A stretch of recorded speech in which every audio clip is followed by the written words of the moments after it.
जीवन में शांति और खुशी चाहिए तो कभी भी भूतकाल और भविष्यकाल में न उलझें। सत्य की राह पर चलें। सत्य की राह पर चलने वाला मनुष्य जीवन में दो ही गलतियां कर सकता है। पहला, या तो वो पूरा रास्ता तय नहीं करता, और दूसरा कि वो कभी कभी शुरुआत नहीं करता। बुद्ध पूर्णिमा पर भगवान बुद्ध के संदेश को आत्मसात करिए और जीवन में आगे बढ़िए। सुप्रभात, मैं हूं प्रतिबिंब शर्मा आपके साथ। सबसे पहले नजर डालते हैं आज की प्रमुख गतिविधियों पर। उपराष्ट्रपति जगदीप धनखड़ ने हेलीकॉप्टर हादसे में मारे गए ईरान के राष्ट्रपति इब्राहिम रईसी और विदेश मंत्री हुसैन अमीर अब्दुल्लाहियन को दी श्रद्धांजलि। तेहरान में आयोजित आधिकारिक कार्यक्रम में भारत का किया प्रतिनिधित्व। ईरान के कार्यवाहक राष्ट्रपति डॉक्टर मोहम्मद मुखबर से मुलाकात कर व्यक्त की संवेदनाएं। लोकसभा चुनाव के छठे चरण के लिए आज शाम थम जाएगा प्रचार। 8 राज्यों और केंद्र शासित प्रदेशों की 58 लोकसभा सीटों पर 25 मई को होगा मतदान। दिल्ली की सभी 7 सीटों पर भी वोटिंग। केंद्रीय मंत्री धर्मेंद्र प्रधान, मेनका गांधी, महबूबा मुफ्ती और मनोहर लाल खट्टर सहित 889 प्रत्याशी आज मार रहे हैं छठे चरण में अपनी किस्मत।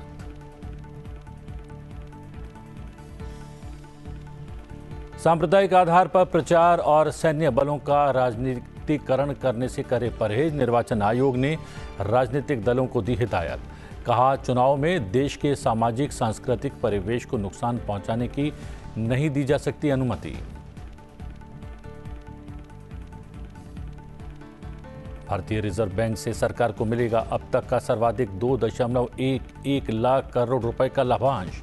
आरबीआई ने बुधवार की बैठक में वित्त वर्ष 2024 के लिए लाभांश भुगतान को दी मंजूरी। एक साल पहले की तुलना में दोगुने से भी अधिक है ये रकम।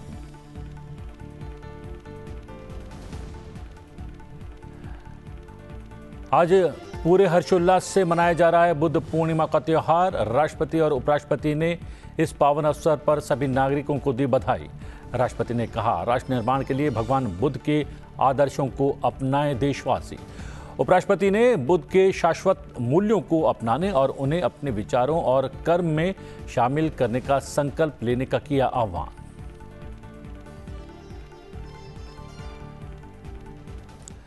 भारत के उपराष्ट्रपति जगदीप धनखड़ हेलीकॉप्टर दुर्घटना में मारे गए ईरानी राष्ट्रपति इब्राहिम रईसी और विदेश मंत्री हुसैन अमीर अब्दुल्लाहियन की अंत्येष्टि में शामिल होने तेहरान पहुंचे। आधिकारिक अंतिम संस्कार समारोह में भाग लेने के लिए कई देशों के नेता तेहरान में मौजूद रहे। उपराष्ट्रपति जगदीप धनखड़ ने बुधवार को तेहरान में ईरान के कार्यवाहक राष्ट्रपति मोहम्मद मुखबर से मुलाकात की और हेलीकॉप्टर क्रैश में राष्ट्रपति इब्राहिम रईसी और विदेश मंत्री हुसैन अमीर अब्दुल्लाहियन के निधन पर शोक व्यक्त किया। ईरान में आधिकारिक अंतिम संस्कार समारोह में भारतीय प्रतिनिधिमंडल का नेतृत्व कर रहे उपराष्ट्रपति जगदीप धनखड़ ने दुर्घटना में मारे गए रईसी, अमीर अब्दुल्लाहियन और अन्य ईरानी अधिकारियों को श्रद्धांजलि अर्पित की। रईसी के सम्मान में मंगलवार को पूरे भारत में 1 दिवसीय राजकीय शोक मनाया गया। हेलीकॉप्टर दुर्घटना के बाद ईरान ने अगले राष्ट्रपति चुनाव के लिए 28 जून की तिथि निर्धारित की है।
लोकसभा चुनाव के छठे चरण के लिए आज शाम चुनाव प्रचार थम जाएगा।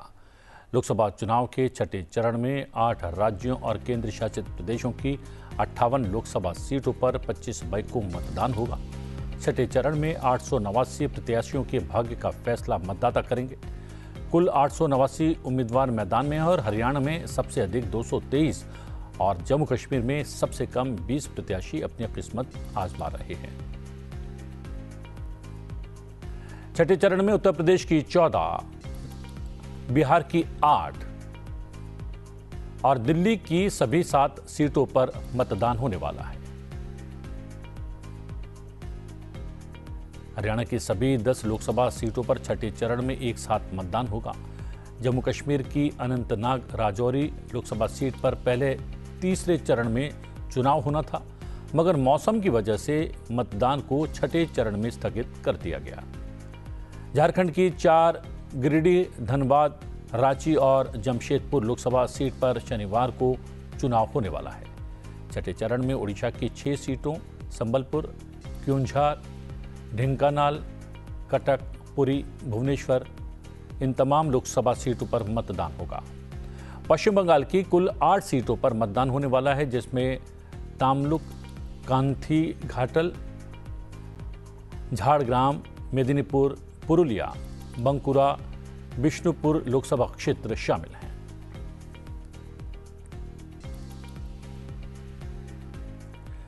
चुनाव आयोग ने कांग्रेस अध्यक्ष मल्लिकार्जुन खड़गे को अपने भाषण को सही करने और सावधानी बरतने और शिष्टाचार बनाए रखने के लिए फॉर्मल नोट जारी करने का निर्देश दिया है। चुनाव आयोग ने कांग्रेस के स्टार प्रचारकों से रक्षा बलों का राजनीतिकरण न करने की सलाह दी है। चुनाव आयोग ने कांग्रेस को यह भी सुनिश्चित करने का निर्देश जारी किया है कि स्टार प्रचारक ऐसे बयान ना दें जो गलत धारणाएं बनाते हों। इसके अलावा अग्निवीर योजना पर बोलते समय चुनाव निकाय ने कांग्रेस प्रचारकों या उम्मीदवारों से रक्षा बलों का राजनीतिकरण न करने और रक्षा बलों की सामाजिक आर्थिक संरचना के बारे में संभावित विभाजनकारी बयान न देने के लिए कहा है।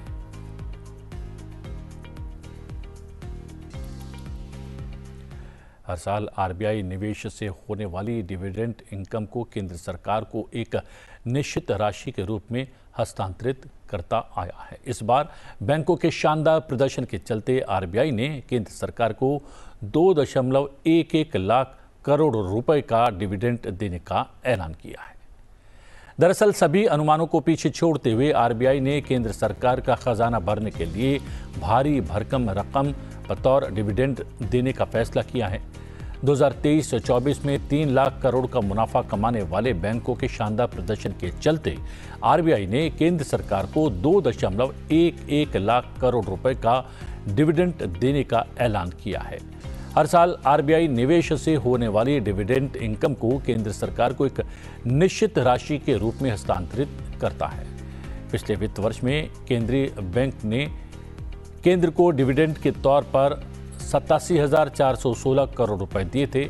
इस साल की राशि कुछ हद तक सबसे बड़ी है और वित्त वर्ष 2023 की तुलना में 141% अधिक है।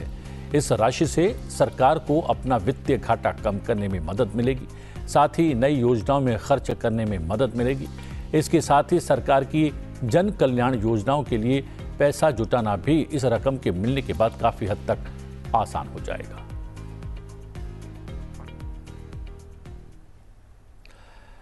सेना प्रमुख जनरल अनिल चौहान ने भारत की साइबर रक्षा क्षमताओं को मजबूत करने की आवश्यकता पर जोर दिया है।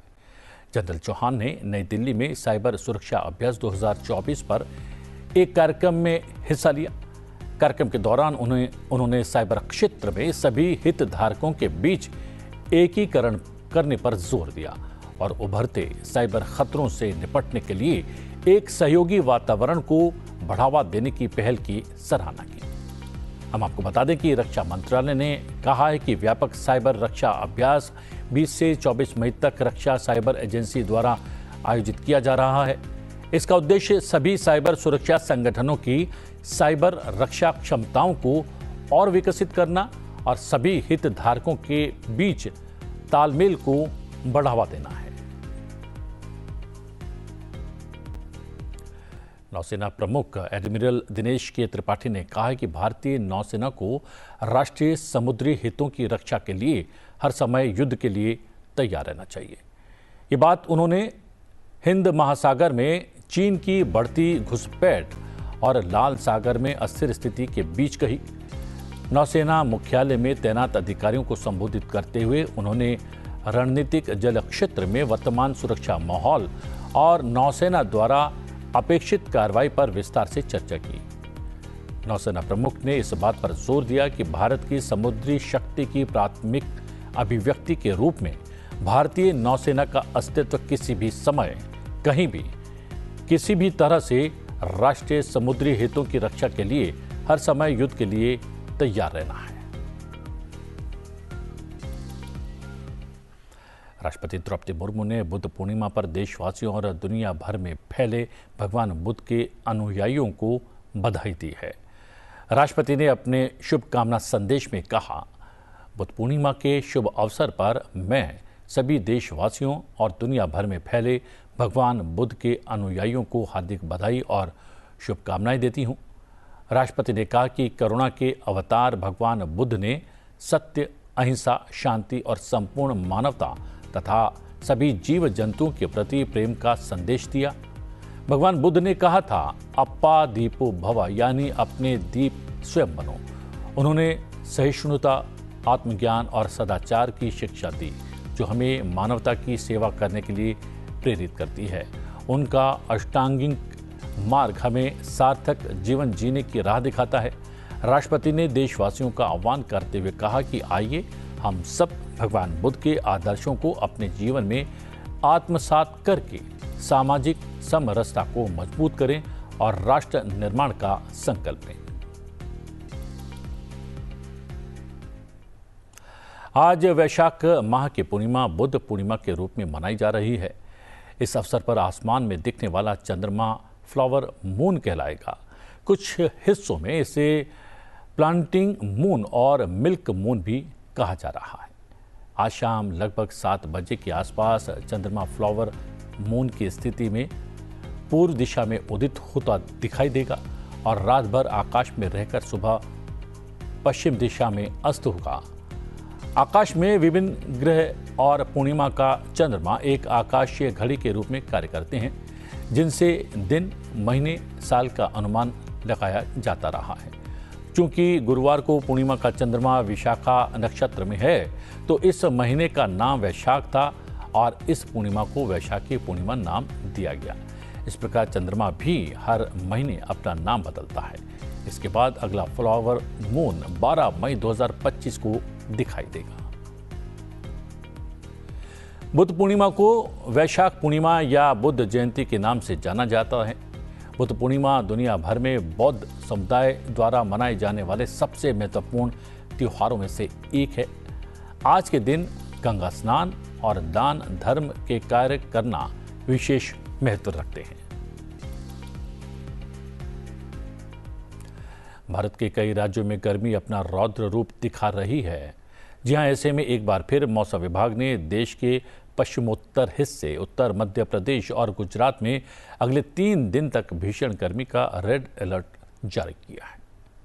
मौसम विभाग के अनुसार लू की वजह से पश्चिम भारत और उत्तर पश्चिम में, पश्चिम राजस्थान में 45 डिग्री तापमान चल रहा है। उसी के साथ साथ पश्चिमी उत्तर प्रदेश, पंजाब, हरियाणा, राष्ट्रीय राजधानी दिल्ली, इन सब क्षेत्रों में तापमान 45 से 47 डिग्री तक बना रहेगा। इसके अभी 4 दिन तक ऐसे ही बने रहने की उम्मीद है। अगले 4 दिन में देश के पश्चिमोत्तर और मध्यवर्ती क्षेत्रों के तापमान में 3 डिग्री तक की बढ़ोतरी की संभावना है। हरियाणा, चंडीगढ़, दिल्ली, राजस्थान, पंजाब, उत्तर प्रदेश, मध्य प्रदेश और गुजरात में अधिकतम तापमान 43 से 43 डिग्री सेल्सियस के बीच रहा। इस बीच दक्षिण पश्चिम मानसून के कारण दक्षिण भारत के कुछ हिस्सों में वर्षा हो सकती है।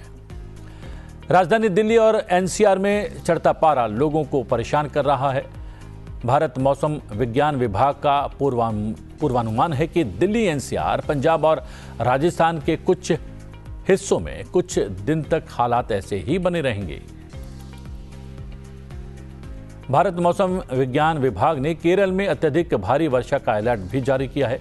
विभाग के अनुसार आज आंशिक रूप से बादल छाए रहेंगे और दिन में तेज सतही हवाएं चलेंगी, जो भीषण हीट वेव के साथ और परेशान करेंगी। इस हफ्ते शुक्रवार तक यही स्थिति बनी रहेगी। शनिवार से हीट वेव से थोड़ी राहत मिल सकती है। मध्य प्रदेश, राजस्थान, उत्तर प्रदेश, बिहार के ज्यादातर हिस्सों में लू का कहर जारी रहेगा। और बात करते हैं आज के दिन से जुड़े इतिहास की। आइए जानते हैं इतिहास में आज की तारीख से कौन सी बड़ी और महत्वपूर्ण घटनाएं जुड़ी हैं।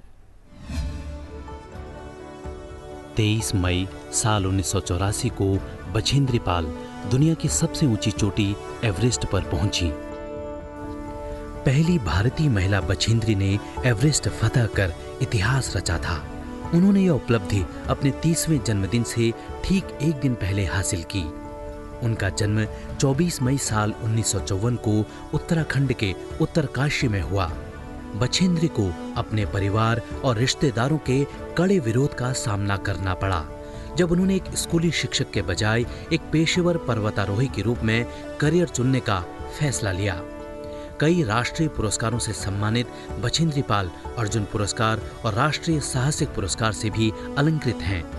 भारत सरकार ने बछेंद्री को साल 1985 में पद्मश्री और साल 2019 में पद्म भूषण से नवाजा। 23 मई साल 2000 से दुनिया भर में विश्व कछुआ दिवस मनाने की शुरुआत हुई। इसे एक गैर लाभकारी संगठन अमेरिकी कछुआ बचाव द्वारा प्रायोजित किया जाता है। कछुए पृथ्वी की पारिस्थितिकी तंत्र में एक महत्वपूर्ण भूमिका निभाते हैं। उनकी घटती संख्या के कारण कछुए जंगल में दुर्लभ हो गए हैं, जिससे उनकी आबादी गंभीर रूप से संकटग्रस्त प्रजाति के रूप में बन गई है। इसीलिए यह दिन लोगों को दुनिया भर में कछुओं और उनके लुप्त हो रहे आवासों को बचाने के लिए प्रोत्साहित करता है। इसके साथ ही यह दिन कछुओं की रक्षा करने और उन्हें पनपने में मदद करने के लिए संदेश देता है। 23 मई साल 2016 को भारत ने reusable launch vehicle technology demonstrator RLV-TD यानी पुनः प्रयोज्य प्रक्षेपण यान का सफलतापूर्वक परीक्षण किया। भारतीय अंतरिक्ष अनुसंधान संगठन इसरो ने भारत के पहले पंख युक्त एरोस्पेस वाहन का हाइपरसोनिक उड़ान व्यवस्था में सफलतापूर्वक उड़ान परीक्षण किया। यह एक ऐसा प्रक्षेपण यान है जो अंतरिक्ष में उपग्रहों को कक्षा में स्थापित करने के बाद हवाई जहाज की भांति पृथ्वी पर पुनः वापस आता है। इससे उपग्रहों को अंतरिक्ष में भेजने का खर्च 10 गुना कम हो जाएगा और बेहद कम खर्च में उपग्रहों का प्रक्षेपण किया जा सकता है। लोकसभा चुनाव 2024 के 5 चरण पूर्ण हो चुके हैं। छठे चरण में 25 मई को वोट डाले जाएंगे। राजधानी दिल्ली की 7 सीटों पर भी छठे चरण में मतदान होने वाला है। ऐसे में मतदान के प्रति जागरूक करने वाला गीत सबका ध्यान अपनी ओर खींच रहा है। चलते चलते आपको छोड़े जाते हैं मतदान के लिए प्रेरित करते इस गीत के साथ। मुझे दीजिए आज्ञा, बने रहिए संसद टीवी के साथ। नमस्कार।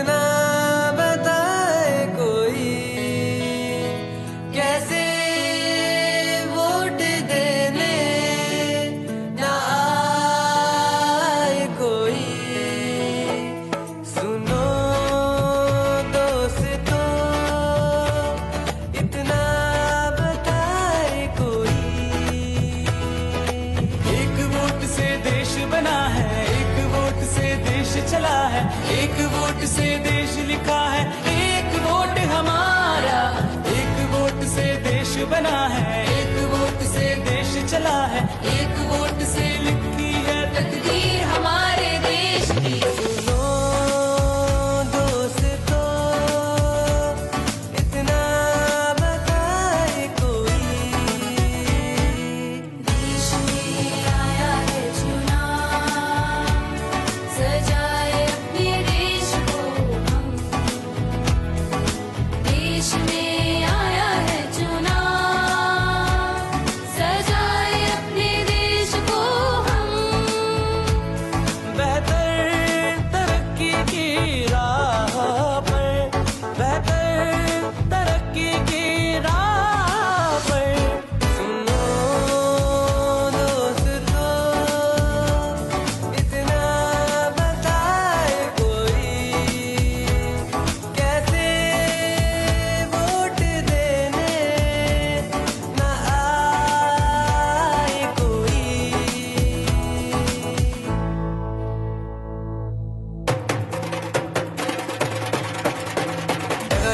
की बात